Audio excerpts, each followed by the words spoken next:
Hi, welcome back to my channel. You can probably hear the sitar playing in the background. It's some new player that I've discovered. I think his name is Raghav. I will find his name and share with you guys, but I've been listening to him pretty much nonstop. But it kind of calms me down and gets me more into the flow of things. So as you guys know, I've been walking dogs, boarding dogs, and it can get kind of overwhelming sometimes. So this music helps me kind of relax. And then I've discovered this new learning about our existence, and I'm pretty much halfway through the book, and I feel like it's things that I've known, but I guess it's more concrete now because it's on paper. And I feel like I've understood why people say you should journal your feelings, your activities, because it kind of puts things into perspective and in reality. So I may start doing that soon. You'll probably hear my dog in the background, but I hope you can ignore, just like I can with this new music going on. So I guess one of the main things that I've learned is that we are not our body, our mind, or any of the desires or functions or materialistic things that we like yearn for. And I guess since a young age, I've never had the desire for any of those things. My desire has always been to form connections, to keep my family together. But I think a lot of times what we want very badly ends up not happening. But the strongest thing you can do is accept things as fact, as reality, and not try to change anything, which is another thing I've learned recently. People are who they are. We can't change them. We have to accept them as they are. I tend to imagine what it would be like or what people could be, but they're not that.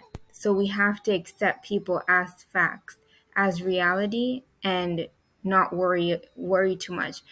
The only things, like I've been mentioning in my videos, the only things we can control should be controlled. If we cannot control it, we have to let it go.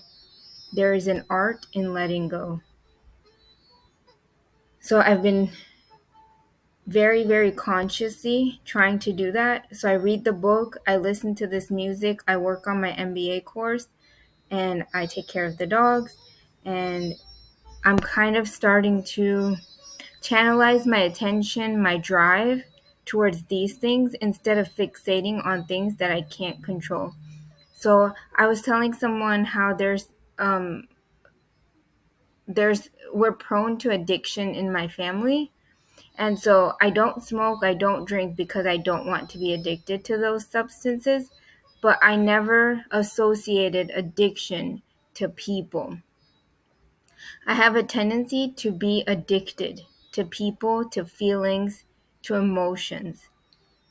And I think that becomes a toxic trait of mine, that addiction, that high of feeling in love, feeling desired, feeling wanted, feeling accepted. There's a high in that, and I'm learning that I think that's what my high is.